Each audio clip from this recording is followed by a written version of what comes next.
I lived in Rapid City my whole life. Been photographing for 5 years now. For photography? No. There's nothing professional about me.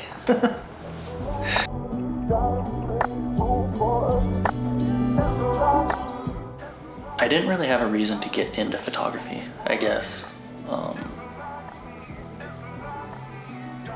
I started the way a lot of people do, with an iPhone, and just went out and started mainly landscapes. That's what I always loved, was landscape photos. Did that, and then everybody was like, oh, your photos are so good, they're so good. And I'm like, I think it's just the filters. Like, I don't think it's me. And then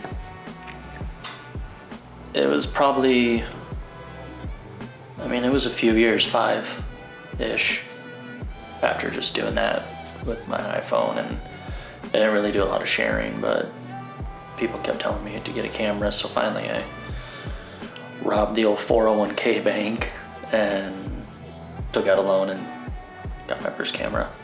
Nikon D3300. 2-kit lenses. Yeah, that's really that's how I started. And then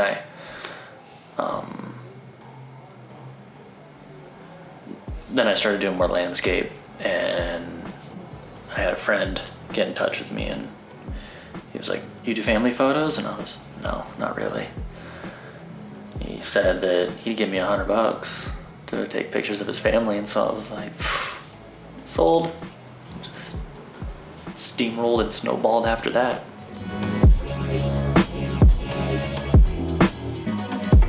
Very unconventional. Maybe it's not that unconventional anymore. Documentary, candid. I'm not really worried about sharpness or megapixels, anything like that. I really look for those moments, right? That's what I always preach. Moments, the memories. That's what people look back on. It's what people remember.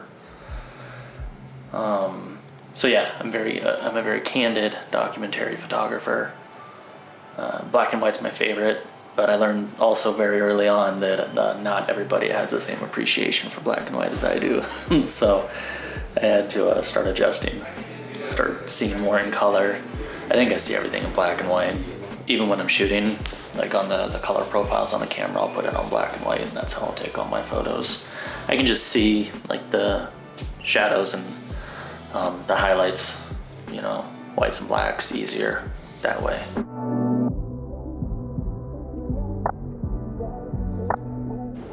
Figure out your style, figure out what you like to take photos of, and roll with it. It's gonna take a while. It's a learning curve, and you're gonna do dumb things. I did dumb things. Everybody does, and you see trends or styles, and you really try to captivate off those because they're getting recognition on the internet. And you're like, well, if I do that, then people will like my photos the same, and it'll fade. They always do. So try to find a very clean style. Photoshop is both a blessing and a curse, I suppose. Makes screwing up easier, I use Lightroom, and when you have to shoot a raw image, it's pretty easy to recover a lot of it, even if you really mess up, which is nice. It's not quite as forgiving as film, especially in like highlights, but yeah, that's my biggest mistake, is trying to conform to certain styles because I thought they'd make me better and they didn't.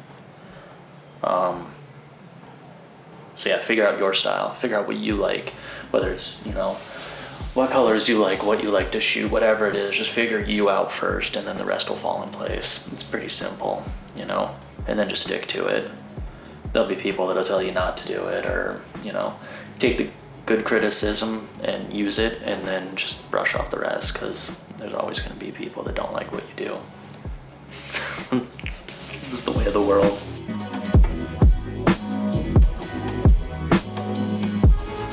Some photographers that I admire are Christopher Anderson, Joe Greer, Robert Frank, Annie Leibovitz, Rudy Roy, Jason M. Peterson,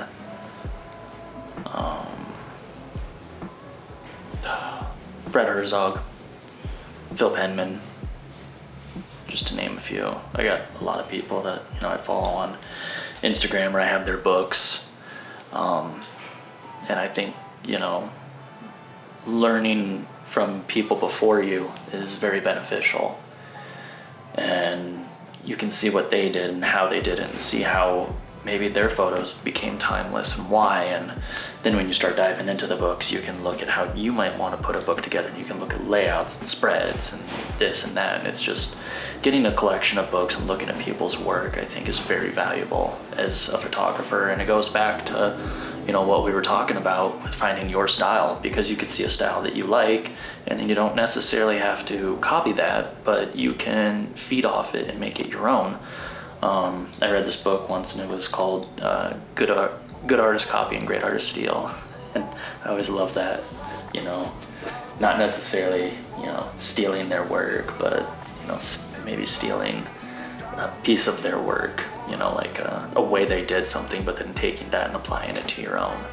And that's another way, just to find your own style, seeing what people did before you, learning from other photographers, even if they're friends, if you have friends doing it and whatnot. So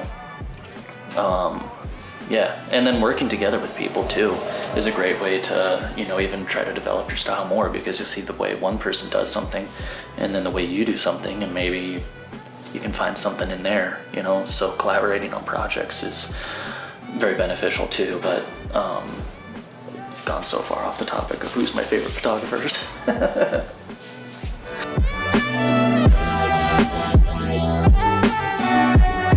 Oh God, social media. Blessing and a curse? Both? Yeah, it's definitely both. I think people rely too much on everything's about a like, a share, a comment. My photo only got this many, and this photo got this many, and I don't know why, and blah, blah, blah, blah, blah, and it just keeps going and going and going. And it's very creatively draining, I think, because then you compare yourself to other photographers, and I mean, in a way, like, maybe that's a good thing to do, but it gets to the point where it's just mind-numbing, and I don't think it's healthy.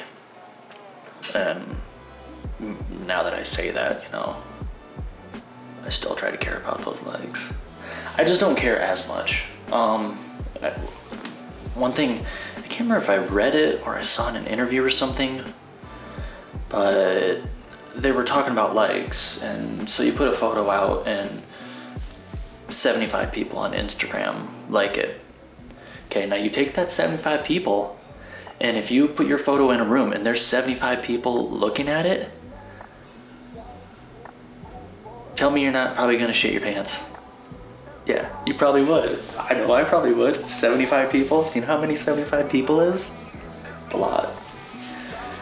So when you get 75 or 100 or 50 likes or whatever, take that into human proportion. Like, if you had your photo on a wall and there were 75 people looking at it and you tell me, is that enough?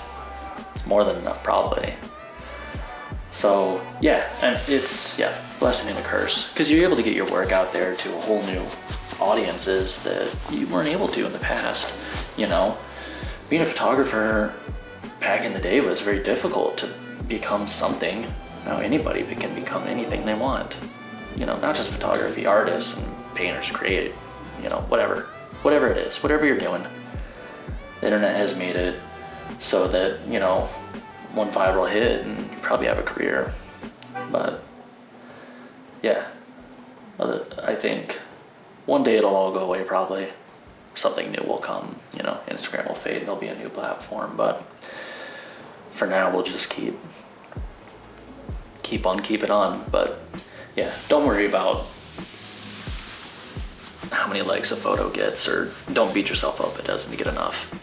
Whatever it gets is what it gets, and just be happy that anybody likes it. That's how I look at it.